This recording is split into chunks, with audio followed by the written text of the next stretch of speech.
ilmu ini dibutuhkan di Jakarta. Jadi tidak untuk ular dan monyet di desa saya. Luar biasa, sangat banyak pernah lahir dalam keadaan miskin. Orang itu kalau keluar dari satu tempat, di luar ada yang lebih nikmat atau di dalam sengsara. Di antara talk show yang banyak ini, gimana nih Jas Alvin ini bisa punya diferensiasi yang otentik DNA Anda, saya lihat. Iya ya, memang lain Jas Alvin ini. This is your authentic show. Pemirsa, setiap orang tentu ingin menjadi lebih baik dalam hidupnya. Nah, sahabat-sahabat Jas Alvin yang berikut ini adalah orang-orang yang menjadi inspirasi sekaligus memberikan motivasi seseorang untuk menjadi lebih baik dalam hidup dan punya value lebih dalam hidupnya. Terus terang saya respect sekali terhadap mereka, sahabat-sahabat saya yang bersedia datang hari ini dan berbagi serta sharing dengan kita di episode The Motivator si Jas Alvin. Saya akan panggilkan sahabat Jas Alvin yang pertama, Andri Wongso. Wah, saya mesti begini nih, Pak.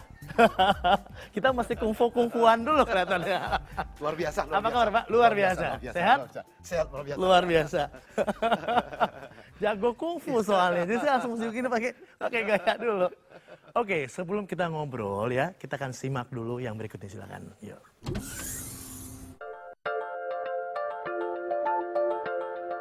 Luar biasa. Demikian kalimat yang sering terucap keluar dari Andri Wongso manakala ia bertemu dengan siapapun.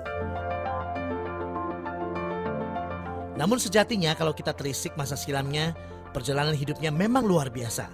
Terlahir dari keluarga miskin, tidak tamat sekolah dasar, pernah jadi penjual sabun dan penjaga toko, sampai akhirnya sukses menjadi pengusaha dan seorang motivator yang sangat diperhitungkan di negeri ini. Andri, memang luar biasa ternyata ya. Tapi sejak kapan mulai pertama kali mengemban tugas mulia ini, Pak? Motivasi buat saya ini suatu luberan. Luberan dari semangat yang saya bina selama ini. Ya saya beruntung, bersyukur kepada Tuhan, pernah lahir dalam keadaan miskin. Sekolah pun cuma kelas 6 SD pun tidak lulus. Kondisi seperti itu dididik oleh orang tua. Menghadapi kesulitan, halangan, rintangan dengan berani tanpa mencoba untuk mengeluh. Pelajaran sederhana, kecil, tapi bermanfaat. Setelah bertumbuh tahun 76 saya umur 22 berangkat ke Jakarta, roba nasib. Nah di sana menemui begitu banyak halangan, rintangan. Tapi dengan semangat yang motivasi tadi, saya mampu berjuang dan mimpi menjadi bintang film di Hong Kong. Nah itu dia kan. Nah, yang saya buka tadi. Iya, tahun 80 berangkat ke Hong Kong. Jadi cuman prosesnya ini semua full motivational setelah pulang dari Hong Kong. Meskipun hambatan, halangan tidak pernah berhenti. Luar biasa, sangat banyak. Bahkan maka saya berpikir, bagi orang yang mau berhasil, pasti nemui halangan. Kalau saya sebut Anda dendam pada kemiskinan? Tidak dendam, malah saya bersyukur. Kalau saya tidak dihadapkan dalam kehidupan yang miskin waktu itu, mungkin tidak ada kristalisasi spirit seperti hari ini. Gara-gara waktu itu mengalami dan kita mau belajar, menyadari, ternyata di dalam kesulitan ada kekuatan yang bisa kita dapatkan, yaitu motivasi. View lain ya, point of view lain dari betul. apa yang kita hadapi dalam hidup tadi. Dan setelah kembali dari Hong Kong, saya usaha kecil-kecilan, tanpa modal, usaha kecil, kartu ucapan, motivasi. Tahun 85 itulah mulai. Dan dari sana terus bertumbuh, terakhir pada tahun 90 akhir ketemu Hendrawan. Ya. Di situ saya membina mental dia yang jeblok sampai bangkit menjadi 3 kali pahlawan Thomas Cup dan sekali menjadi juara dunia. That's it. Nah, setelah itu mulai. Kalau kita bilang ya, seseorang menjadi seorang motivator, tentu sudah merasakan bahwa memang segala sesuatu yang menghambat itu sudah bisa coba direalisasi sebetulnya. Ya. Sudah bisa dilewatin. Ya. Jadi istilahnya sudah lewatin fase-fase yang makanya bisa jadi motivator. Betul, gitu betul. Kan, itu idealnya. Tapi kan di dalam proses ini banyak yang ya mudah-mudah juga kepingin. Karena memang terutama di negara kita membutuhkan motivasi-motivasi yang membagikan. Syukur kalau mereka itu mengalami atau minimal juga punya teori.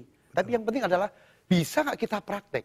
Kalau kita mampu mempraktekkan, terutama contoh, menghadapi kesulitan, kita harus kuat. Pernah nggak kita alami?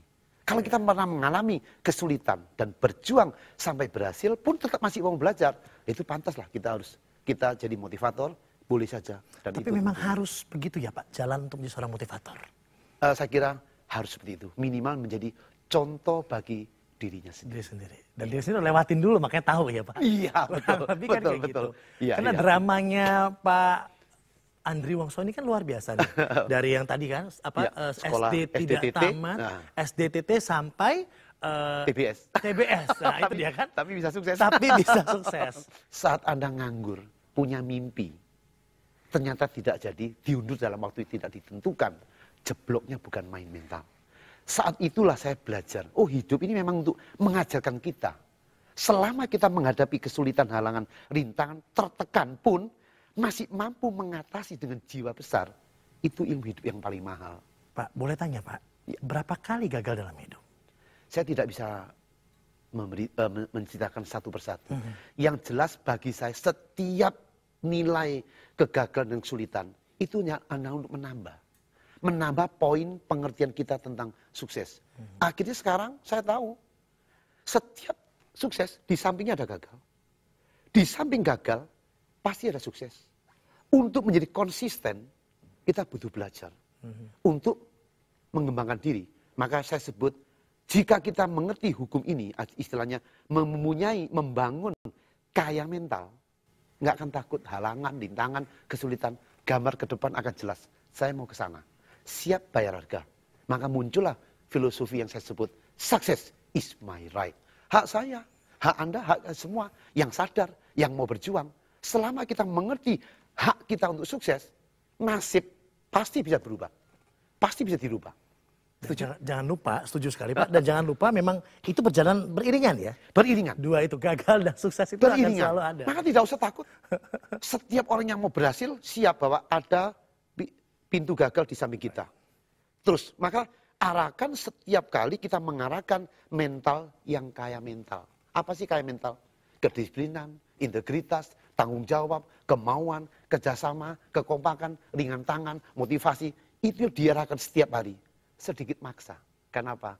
Untuk membangun kebiasaan yang baik tidak mudah. Maka saya sering bicara, kalau Anda lunak terhadap diri Anda, hidup akan jadi keras. Tapi kalau Anda keras terhadap diri Anda, kehidupan akan lunak. Jadi kita yang atur sebetulnya ya Pak ya. Kita yang manage sebetulnya. Tapi apa makna atau batasan sukses buat seorang Andri Wongso? Buat saya sukses adalah satu sebutan saja. Kalau saya berusaha mimpi menjadi bintang film, berusaha saya berhasil disebut sukses. Setelah sukses, jenjang bertumbuh lagi.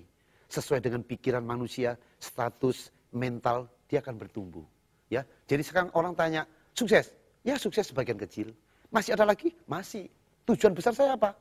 Membangun, membagikan mental dan pikiran supaya Indonesia bisa hidup makmur, sentosa, And that's sukses. life kan? Life kan memang terus jalan terus ya? Iya, berjalan terus. Jadi in the process, bertumbuh dan dalam proses terus. Mantap. Luar biasa. Luar biasa. Kita break dulu, kita kembali saat lagi. Henjas Alvin.